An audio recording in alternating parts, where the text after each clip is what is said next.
नमस्कार दोस्तों, आज आप लोगों से एक युवा नेता, संघर्षशील नेता से मिलाते हैं जिन्होंने अपनी ज़िंदगी के लगभग 20-25 साल युवाओं की राजनीति के लिए और युवाओं के संघर्ष के लिए दिया है।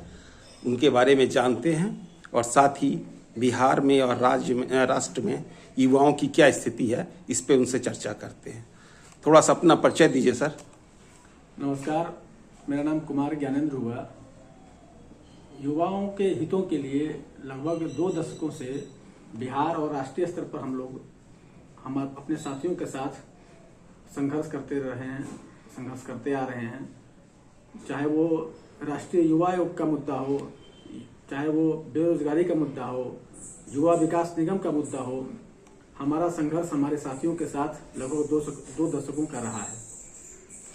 सर, छोटी सी बात जानना चाहेंगे, आप राजनीति या युवाओं के लिए कब से संघर्ष कर रहे हैं? वो कौन सा समय या कौन सा काल था? देखिए, वो लगभग सन 1999 का दौर था जब हम लोग दिल्ली विश्वविद्यालय की छात्र राजनीति में सक्रिय थे। उसी समय से छात्रों के मुद्दों पर, नौजवानों के मुद्दों पर हम लोगों ने कई बार धरना, प्रदर्शन, सम्मेलन जैसे बड़े बड़े कार्यक्रम किए। चाहे वो उस समय के तत्कालीन रक्षा मंत्री जॉर्ज फर्नांडिस साहब का सानिध्य रहा, नक्सल आंदोलन के कई बड़े शीर्ष नेताओं का जिनका राष्ट्रीय स्तर पर समाजवादी राजनीति में एक अपनी अलग पहचान थी, उन लोगों के आशीर्वाद और सानिध्य में रह करके हम अपना संघर्ष कर रहे थे। सर, अब छोटी सी बात हम लोग ये जानना चाहते हैं कि अभी बिहार में युवाओं के मुद्दे पे कुछ पार्टियां ऐसी हैं जो ये कहती हैं कि हमारे पास युवा नेता हैं और हम युवाओं के लिए काम कर रहे हैं। जैसे कि आप जानती हैं, चिराग पासवान जी हैं, इधर अपना देखिएगा तेजस्वी जी हैं। तो ये लोग सभी लोग कहते हैं कि हम युवाओं के मुद्दे पे काम कर रहे हैं और युवा चेहरा मेरे पास है। अभी बिहार में कौन सी पार्टी ऐसी है जो युवाओं के मुद्दे को लेकर काम कर रही है? देखिए, चेहरा युवा होना ये अलग विषय है और युवाओं के मुद्दों पर संघर्ष करने का विषय जो वो बिल्कुल दोनों अलग अलग विषय हैं। तेजस्वी जी एक चेहरा हो सकते हैं, चिराग जी एक चेहरा हो सकते हैं, लेकिन इनके पीछे संघर्ष की राजनीति नहीं रही है। इनको परिवारवाद की राजनीति के उपज आप कह सकते हैं। तेजस्वी जी का और चिराग जी का दोनों का लगभग एक ही तरह का राजनीति रहा है। उनके पिताजी रामविलास पासवान जी चिराग जी के बड़े नेता, शीर्ष नेता थे बिहार के, जिनकी राष्ट्रीय स्तर पर पहचान थी। तेजस्वी जी के पिता लालू प्रसाद जी और उनकी माता जी श्रीमती राबड़ी देवी जी बिहार की मुख्यमंत्री रही और उस विरासत के माध्यम से उनकी राजनीति चल रही है। एक मुद्दा अभी है कि अभी हमारे बिहार में जन स्वराज पार्टी के बारे में आप सुन रखे होंगे और अभी पूरी तरीके से बिहार में लोगों के बीच में चर्चा का विषय है।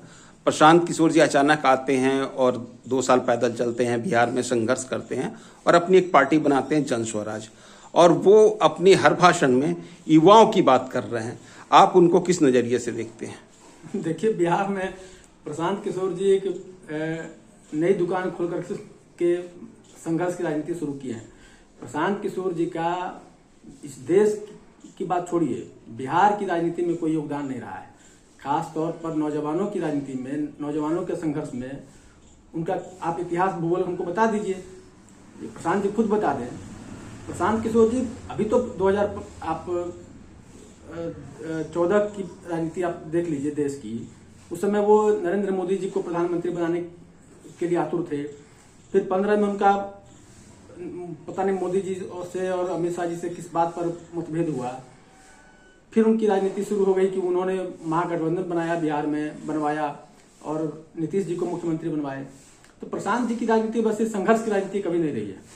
हाँ, इस देश की राजनीति में मैं जहां तक समझ पाया हूं, जो जितना झूठ बोल सकता है, जो जितना इस देश की आम जनता को, नौजवानों को ठग सकता है, वो उतना बड़ा नेता है। आज के समय में कुछ मीडिया खबरों के अनुसार ये पता चलता है कि प्रशांत जी युवाओं को कुछ प्रलोभ दे रहे हैं। जिस तरीके से लोगों के बीच में चर्चा है कि युवाओं को प्रलोभ दे करके वो अपनी तरफ, इसके बारे में आपका क्या कहना है? बिल्कुल, ये सच बात है। प्रशांत जी के पास जिस प्रकार का धन है, वो अपने धन का दुरुपयोग सदुपयोग कर रहे हैं। ये जग जाहिर बात है कई सारे जिलों से हमारे पास खबरें आ रही हैं, लोग आते हैं, वो कहते हैं कि प्रशांत जी ने सैकड़ों लोगों को बिहार में हायर कर रखा है, जो उनकी सोशल मीडिया की टीम के रूप में काम कर रहे हैं, जो उनके कार्यकर्ता के रूप में काम कर रहे हैं। तो वो सारे पेड वर्कर्स हैं। अब वो पैसा कहाँ से ला रहे हैं, पैसा कहाँ से आ रहा है, ये उनका विषय है, ये सरकारी तंत्र का विषय है, ये जांच का विषय है। लेकिन प्रशांत जी की राजनीति मेरे हिसाब से बिहार के लिए बिल्कुल सही नहीं है। आप युवाओं को लेकर प्रशांत किशोर जी को कहाँ देखते हैं? युवाओं को लेकर के प्रशांत जी की सोच आप इस बात से देख लीजिए, उनका विजन इस बात से आप, ये साफ पारदर्शी बात है, इसमें हम कोई राजनीतिक टिप्पणी नहीं कर रहे हैं। 2 अक्टूबर को जनसुराज पार्टी की घोषणा होती है और उनका सबसे बड़ा मुद्दा क्या होता है? बिहार में शराबबंदी को 1 घंटे में हम खत्म कर देंगे। 2 अक्टूबर बापू की जयंती है।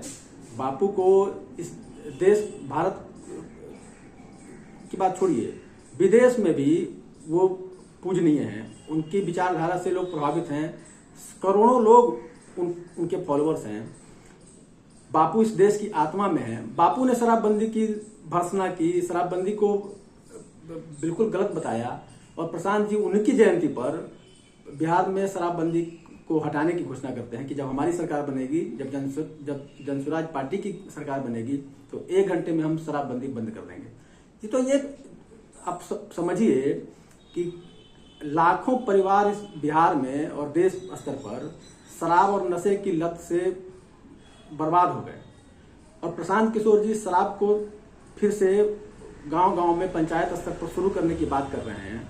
तो ये उनका विजन दिखलाता है कि वो बिहार को किस दिशा में लेकर के जाना चाहते हैं, बिहार के नौजवानों के भविष्य के साथ कैसा खिलवाड़ करना चाहते हैं।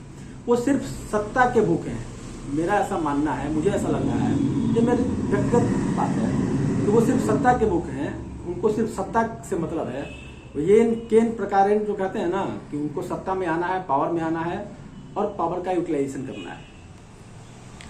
अगर आप ये कहते हैं कि शराबबंदी, प्रशांत किशोर जी शराबबंदी को खत्म करके फिर से शराबबंदी लागू करना चाहते हैं, शराब को चालू करना चाहते हैं, तो इस मुद्दे पे ये बात भी तो है कि नीतीश जी आज जो शराबबंदी कर रखे हैं उसमें शराब पी करके कई जगहों पे लोगों का मतलब डेथ हुआ है। तो फिर शराबबंदी को खत्म क्यों ना किया जाए? शराबबंदी को खत्म करने से इस समस्या का समाधान हो सकता है क्या? ये तो प्रशासनिक तंत्र की विफलता का प्रतीक है। अभी जो शराब से सैकड़ों लोग बिहार में मारे गए या इससे पहले शराब के कारण और नशे के कारण हजारों लाखों की संख्या में घर तबाह हुए, लोग मरे, तो ये प्रशासनिक विफलता का प्रतीक है। ये इसको आप इस दृष्टि से नहीं देख सकते हैं कि ये शराबबंदी को हटा दिया जाएगा तो ये सारी समस्याएं खत्म हो जाएंगी। ऐसा कुछ है क्या? एक छोटी सी बात और कहना चाहते हैं। अभी कुछ जगहों पे हमने सोशल मीडिया में देखा है और लोगों के बीच ये चर्चा चल रही है कि प्रशांत किशोर बेरोजगार युवाओं को मोबाइल वगैरह रिचार्ज करवा करके और कुछ यूट्यूबर लोगों को मतलब अपने साथ लेके चल रहे हैं। इस पे आप क्या कहेंगे? प्रशांत जी बिहार की कमजोर नब्ज को टटोल करके देख चुके हैं।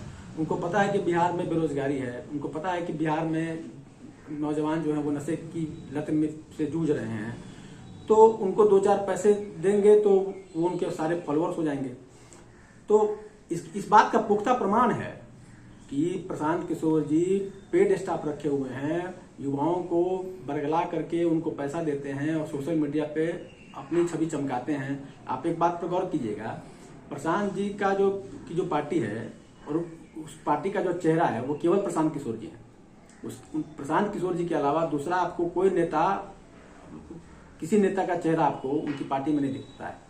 तो ये सारा जो षड्यंत्र है, ये सारी जो साजिश है, वो केवल इस बात के लिए है कि प्रशांत किशोर जी बिहार में नेता स्थापित हो जाएं। धन्यवाद ज्ञानंद जी, आपसे मिलके बहुत अच्छा लगा और आपसे बातचीत करके हमें लगता है कि बिहार के युवा आपकी बात को समझेंगे। इसी के साथ बहुत बहुत धन्यवाद। बहुत बहुत धन्यवाद।